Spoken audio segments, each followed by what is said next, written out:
E aí, pessoal, tudo bem? Então, eu vou fazer, a partir de agora, eu vou fazer alguns vídeos para tentar dar conta daquilo que a gente não conseguir ver em aula, né? Como mostrar pormenorizadamente alguns aspectos de leitura, de interpretação. E então eu gostaria que esses vídeos, né, todos os vídeos que eu postar para vocês fossem pensados como um estudo para as anotações de vocês, certo? Provavelmente a gente vai ter falado sobre o assunto ou algum texto que a gente começou a ver,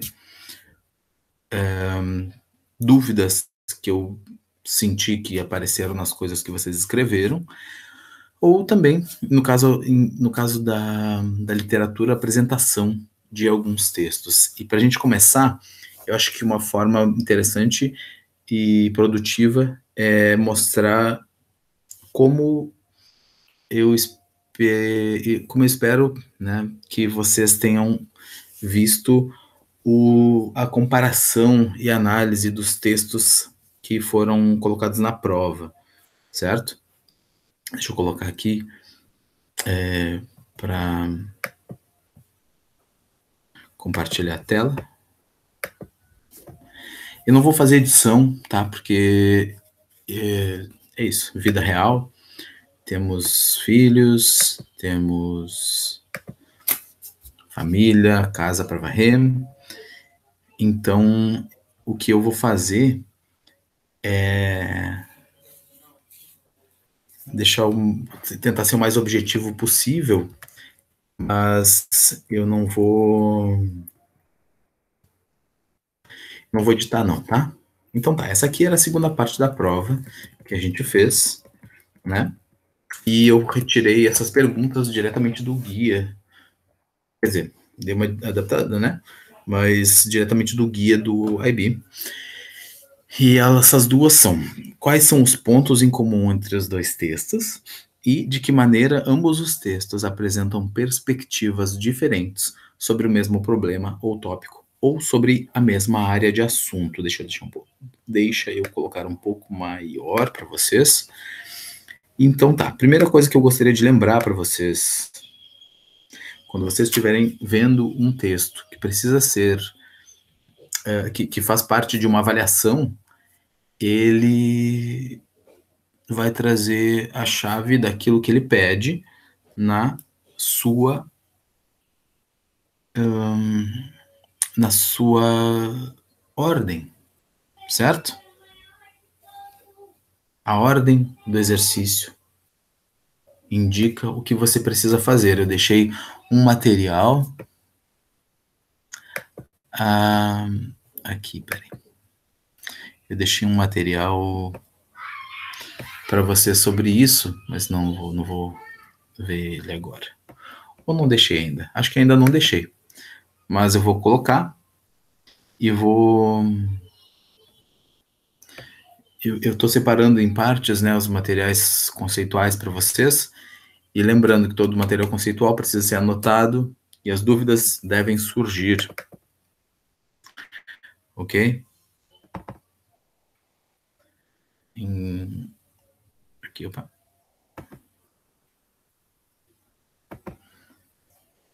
Vou mostrar aqui para vocês uma parte que eu ainda não coloquei, mas só preciso dividir e colocar no sistema. Tá aqui no final. Opa.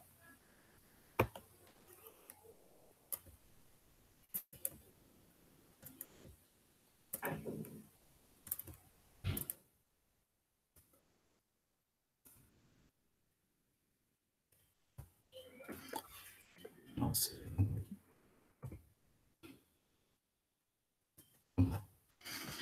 Aqui no final você tem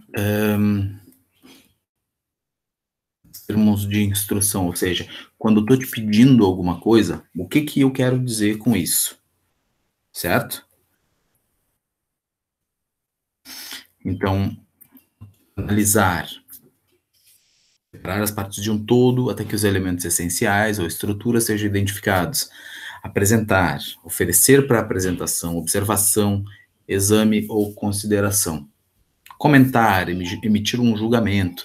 Então, assim, a primeira coisa que você tem que fazer, filhos, e é isso, não vou editar nada não, tá? A primeira coisa que você tem que fazer é pensar no que está sendo pedido por ti. Ok? E nesse caso, eu estou pedindo quais são os pontos. Obviamente está elíptico aqui, mas estou pedindo para que você exponha, né? Quais são os pontos em comum entre os dois textos? E de que maneira... Ó, olha só, olha o quanto a leitura da ordem pode te ajudar. De que maneira ambos os textos apresentam perspectivas diferentes. Eu já estou indicando, eu não precisava ter indicado isso, mas como é uma das primeiras provas nesse modelo que a gente está fazendo, eu quis dar um caminho, né? De que maneira ambos os textos apresentam perspectivas diferentes sobre o mesmo problema ou tópico. Então, na cabeça de vocês, precisa acender a ideia de que, ok, temos um problema e tópico comum, que são esses pontos em comuns que você já fez, certo? Ou mesmo área de assunto, então deixei bem amplo, né? E aí que eu já falei para você que existe e já falei para você que as perspectivas sobre esse texto, sobre esses dois textos são diferentes. Então vamos dar uma olhadinha nos textos. Texto 1 é um excerto do Homem que Sabia Javanês, do Lima Barreto, que a gente estudou pormenorizadamente em aula. A alta autoridade, isso daqui para mim é um dos fragmentos mais importantes do conto. A alta autoridade levantou-se, pôs as mãos às cadeiras, consertou o pincenê. Pincenê é aquele óculos de uma lente só, que se usava pode ser aqueles óculos sem haste também, né? Só fazia pressão aqui no nariz. Consertou o pincenê no nariz e perguntou: então, sabe javanês? Respondi-lhe que sim, e a sua pergunta, onde eu tinha aprendido, contei-lhe a história do tal pai javanês. Bem, disse-me o ministro, o senhor não deve ir para a diplomacia, o seu físico não se presta. O bom seria um consulado na Ásia ou Oceania. Por ora, não há vaga, mas vou fazer uma reforma e o senhor entrará. De hoje em diante, porém, fica adido ao meu ministério e quero que para o ano parta para Bali, onde vai representar o Brasil no Congresso de Linguística. Estude, leia o Hovelac, o Max Miller e outros. Imagina tu que eu até aí nada sabia de javanês, mas estava empregado e iria representar o Brasil em um congresso de sábios. Então,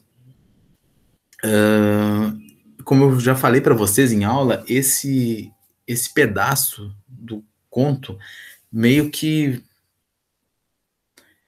faz uma confluência dos principais temas que ele lida, né?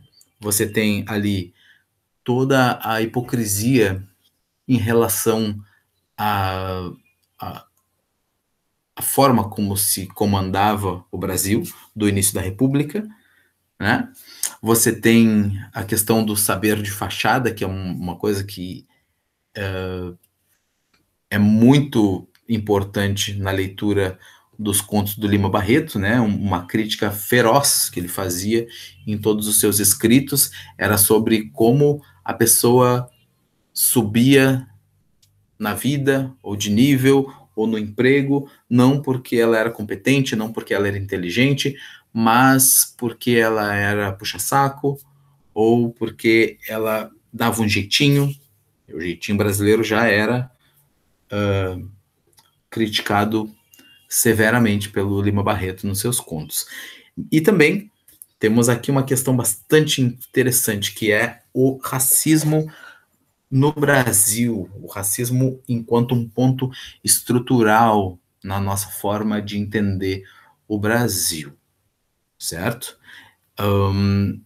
E eu acho interessante que normalmente nas primeiras leituras que as pessoas fazem desse conto, ele passa batido, né? Vamos repetir aqui. Bem, disse-me o ministro, o senhor não deve ir para a diplomacia. O seu físico não se presta. O seu físico não se presta. Ou seja, você está falando que essa pessoa não tem um físico para diplomata. E, obviamente, se você leu o conto, e todo mundo aqui leu, você sabe que o protagonista, que também é o narrador da história, é negro, certo? Tanto que ele se passa por um filho de javanês, né? A colocação não é explícita e talvez isso que seja o mais pungente dela, né? Ela não é uma colocação explícita, ela é uma colocação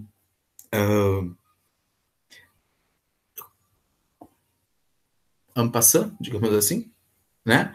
Ela não é colocada como um grande problema no texto, ela é só o seu físico não se presta. Seu físico, ele nem fala da cor, mas é a única coisa que a gente pode imaginar, né? E aí vai colocar, o bom seria um consulado na Ásia ou Oceania, onde você também vai ter as pessoas não brancas, né, em uma maior quantidade.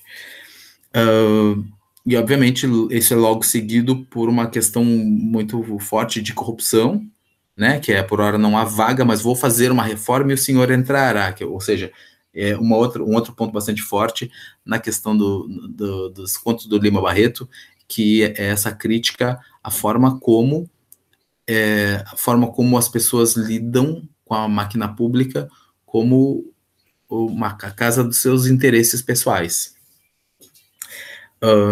Mas, para nós, aqui, o ponto central de todas essas questões que ele trata aí, eu poderia falar mais algumas, o racismo vai ser o que vai ter que chamar mais a nossa atenção, porque eu já disse para vocês que você vai comparar com outro texto. E esse aqui é o outro texto, né? Que é um texto verbo visual, que é uma propaganda do Ministério da Educação do Brasil de 2019, certo? E ela fala sobre o ProUni. E você está falando sobre o prazo de encerrar o ProUni, né? Pessoal que vai ter as bolsas de 50% ou 100% para o curso em uma instituição particular. E aí você tem uma técnica, como vocês já viram na outra parte da prova, você tem outras versões disso, né? São outras colagens que se somam, mas a gente tem aqui uma atriz negra sorrindo e apontando com uma mão para sua outra mão. E o fato que chama a atenção é que essa colagem aqui faz com que a mão da atriz seja substituída pela mão de um homem branco. Então você tem a mão de uma mulher negra se transformando aqui, né, por sobreposição, em uma mão de um homem branco. E a mão do homem branco, se isso não fosse diferença o suficiente, a mão do homem branco ainda tem mais uma questão. Duas questões que a gente pode chamar a atenção aqui. Ela está vestida de maneira casual, né, como uma estudante, tem uma mochila aqui, macacão, camiseta branca, uma camisa aberta por cima, e a pessoa que está nesse recorte da foto está usando algo que parece um terno, meio grande, né? Talvez seja aquelas roupas de formando. E ela está segurando o canudo, né? Que a gente sabe que não é o diploma exatamente que aparece, que é dado na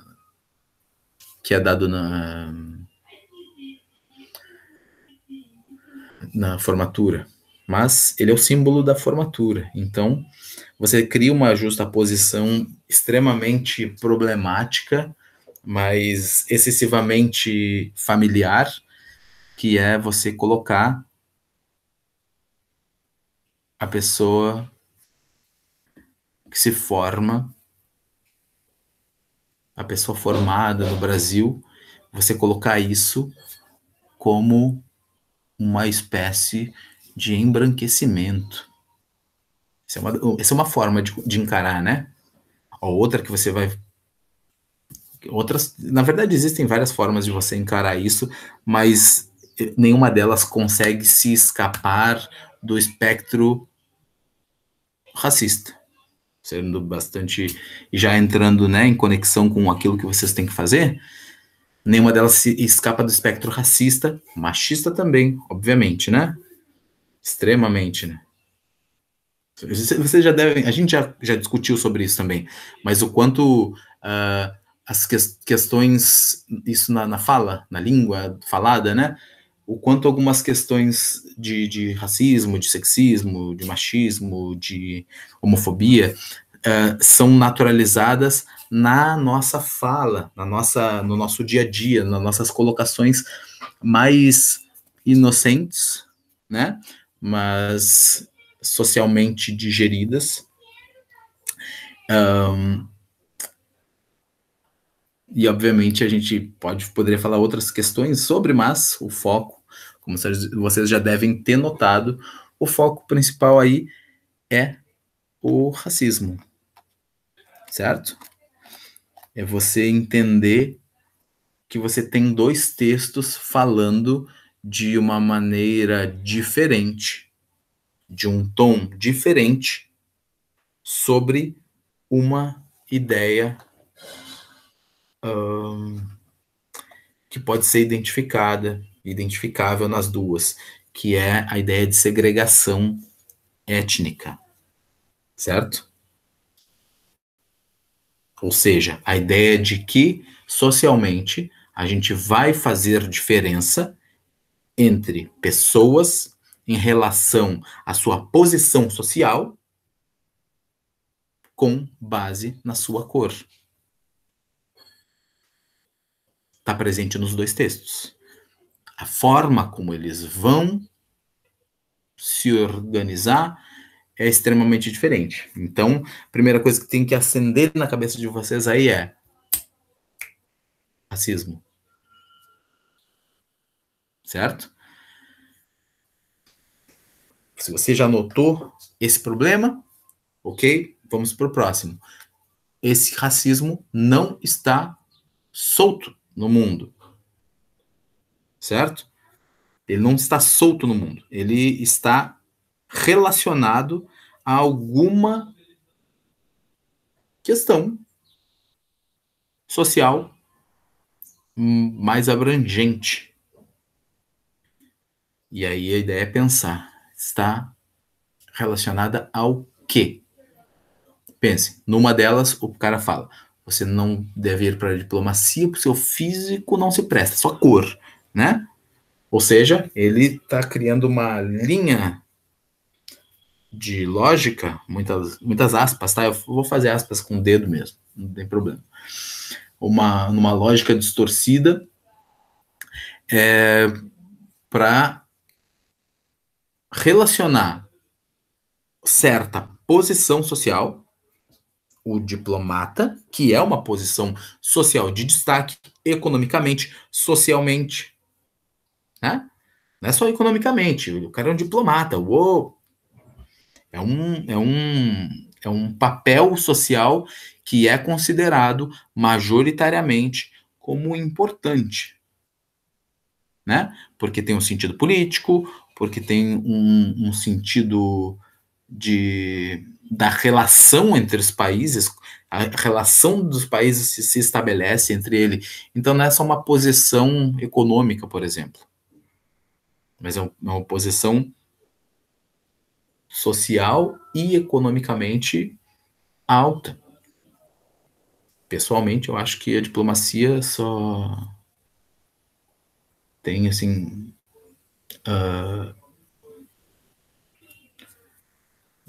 mais importância porque ela empregou o Guimarães Rosa e o Vinícius de Moraes. Brincadeira, tá, gente? Não tem nada a ver com isso.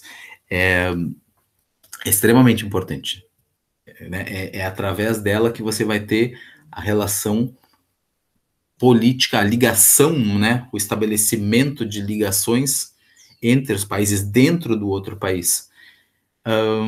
Então você pode pensar, e todas essas questões que acendem na sua cabeça, que podem começar a ser pensadas, vão sendo pensadas a partir desse núcleo. Então você pensou aqui a etnia, certo? E esse racismo, né, está ligado ao quê? Num dos casos está ligado à diplomacia, ok? Diplomacia num caso, e no outro caso, racismo ligado à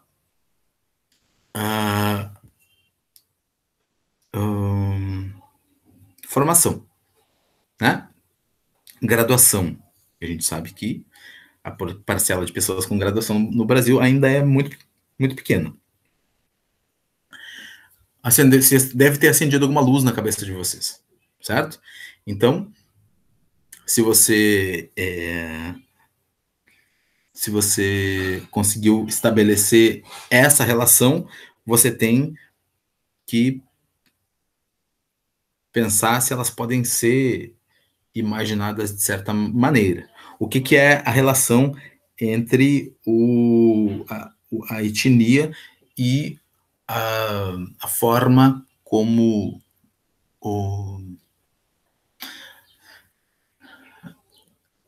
entre a ascensão social daquele personagem e a sua cor. Provavelmente perdeu o sentido no meio da frase. Vamos de novo. Qual a relação que você tem ali? Você tem a relação de a cor é um impedimento, né? A cor, estou falando da etnia. A etnia de uma pessoa vai ser um impedimento para certas posições sociais, para esse Brasil representado. E aqui você também tem a cor sumindo. Olha só, que tosqueira. A cor sumindo, se tornando a cor e o gênero, obviamente, né? Sexo, na verdade. Porque ele passa de mulher para homem e de afrodescendente para caucasiano. Então, nos dois casos, você tem um impedimento social e econômico a partir de uma questão étnica, certo?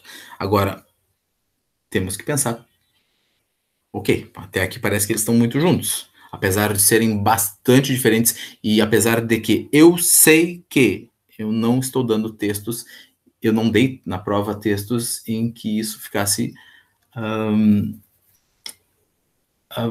tipo explícito no primeiro momento. Bom, se você notou isso, se você chegou até essa lógica, aí você tem que pensar, ok, se temos essas coisas parecidas, quais são as diferenças?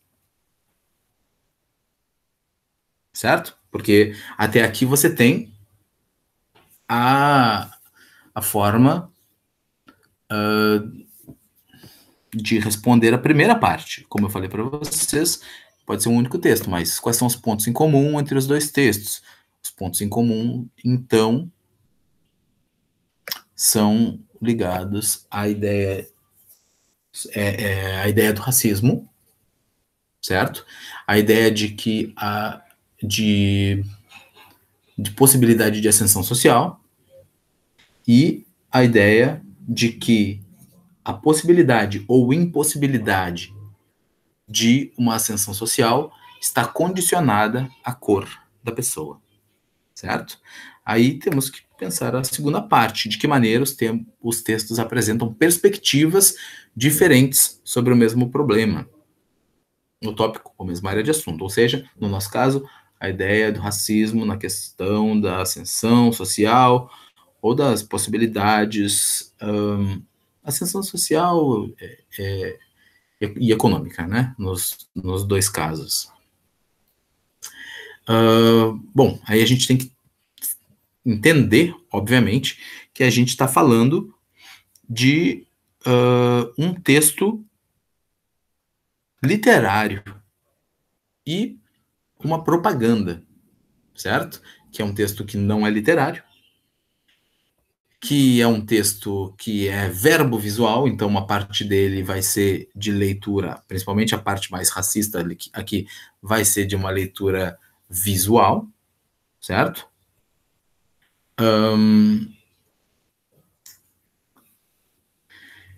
E a partir do momento que você nota isso, você tem que entender quais são as perspectivas diferentes. A perspectiva de um texto literário, obviamente, não pode ser pensada em razão da perspectiva do personagem, certo? Parto do princípio de que o Lima Barreto é um homem, era, né? Era um homem preto, né? Que escreveu muito sobre racismo e ele não está colocando isso como um dado social solto e, tipo, é isso. Ele está colocando ali como forma de expor, certo?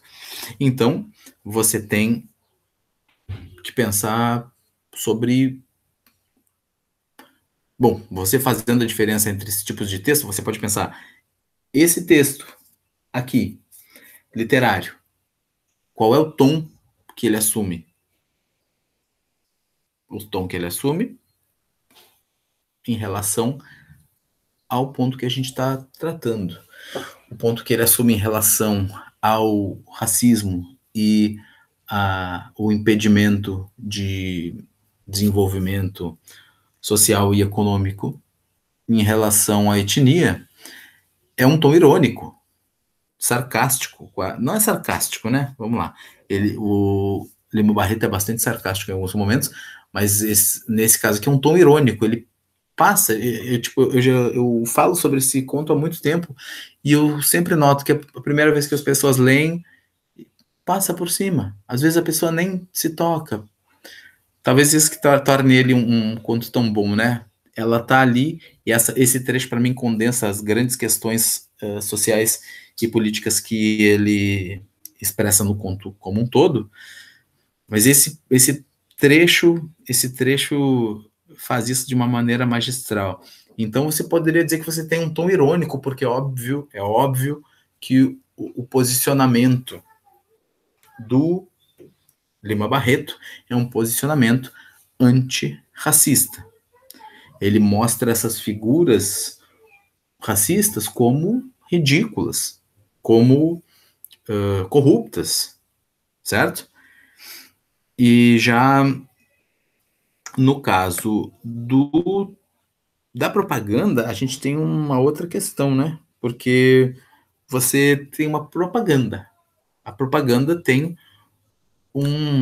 pode ter várias nuances, mas a propaganda tem uma função, né, que vai estar sempre presente e vai delimitar o seu tom, que é o fato de que a propaganda tem que sempre ser persuasiva.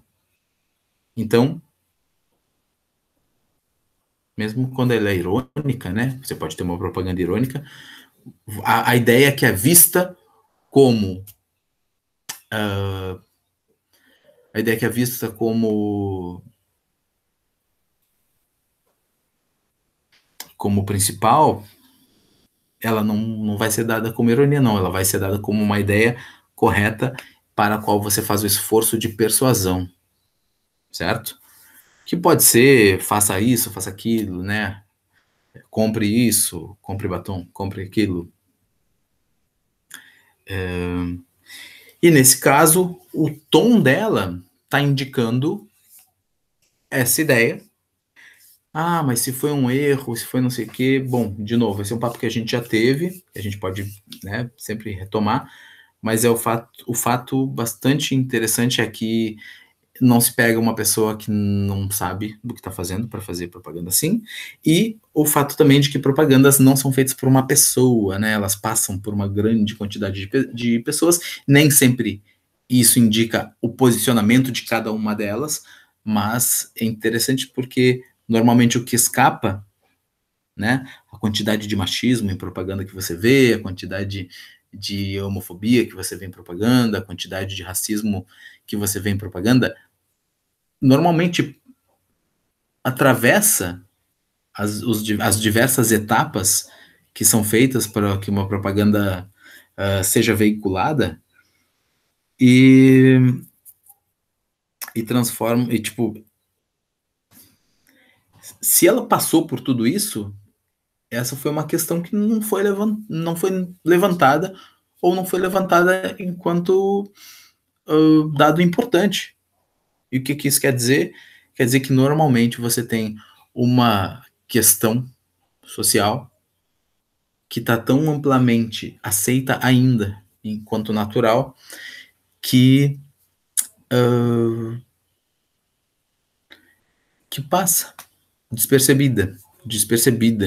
Obviamente você tem pessoas que são abertamente racistas, mas você tem também pessoas pelas quais isso vai passar, assim como vai passar quando lê o trecho do Homem que Sabia Javanês, certo? Então, você pode dizer, aí na sua resposta, você teria que colocar a questão do racismo como uma questão que é tratada de maneira direta, né? Ele trata sobre o racismo e trata sobre a ideia de impossibilidade de desenvolvimento social, desenvolvimento econômico como impossibilitado para a parcela da população que não tiver a cor, que tiver a cor que não se presta. Não se presta é o máximo, né? Ou seja, você tem um tom irônico e um tom que transforma isso. E se você lê o texto como um todo, né, você vê que ele ridiculariza. Aliás, se você é um leitor de Lima Barreto, isso tem que ter ficado mais. Tem que ter ficado mais explícito para você. Ele ridiculariza todas essas questões que ele enxergava no Brasil do início da República, que foi a época em que ele escreveu até o início dos anos 20, certo? Já no outro, você tem essa relação entre impedimento de um desenvolvimento socioeconômico condicionado pela etnia de uma maneira implícita, quer dizer, às vezes não parece tão implícito isso, né? O nível sexista, a questão sexista tá tão premente quanto, mas como o caso aqui é o racismo, a gente faz o foco nessa questão, e ele é visto, ele está colocado como um valor positivo, certo? O fato de você estar embranquecendo, assim como se masculinizando, enquanto você está de certa forma, ascendendo socialmente, está sendo passado como um. Está sendo passado como um valor e uma ideia positiva, não interessando o quanto isso. O quanto isso seja consciente por parte das partes que criaram esse segundo texto. Por quê? Porque, de novo, é uma coisa que eu sempre digo para vocês: o que o texto quis dizer não importa. Importa o que o texto diz. o que a sobreposição de imagens diz, e principalmente o que ela diz numa situação como a nossa. Ah, professor, mas eu não poderia ser só um engano, não dá para pensar isso sem que ele forme essa ideia. Em outro planeta, sim, né? Em um planeta igualitário, se você encontrar, me chama que eu vou, certo? Num planeta em que você não tivesse nem diferenças sociais, econômicas, que você não tivesse a quantidade de preconceitos, de violência, né? De preconceitos estruturais, aí você poderia dizer que, até inclusive o caso de estar ali como uma mulher e um homem, se fossem iguais em sociedade, a gente poderia dizer, beleza, mas esse não é esse planeta, essa não é essa história do planeta Terra. A história do planeta Terra é uma história sexista e é uma história racista. Logo, você está diante de um texto que reafirma esses preconceitos enquanto corretos e a partir de um tom persuasivo, ao contrário do primeiro, que está num tom irônico, certo? Então, esses seriam os dados que vocês teriam que colocar na sua resposta, ok? E, de novo, né? Quando a gente está falando sobre isso, você está falando sobre uma forma de organizar mentalmente tudo aquilo que a gente estudou e estuda, né? Então, espero que tenha ajudado. Deixe seu like, se inscreva no canal e anotem, tá bom? Eu não sei quanto tempo deu de gravação, mas você tem que ir anotando e tenha dúvidas. Anote e traga para mim, tá bom? Até mais, beijão.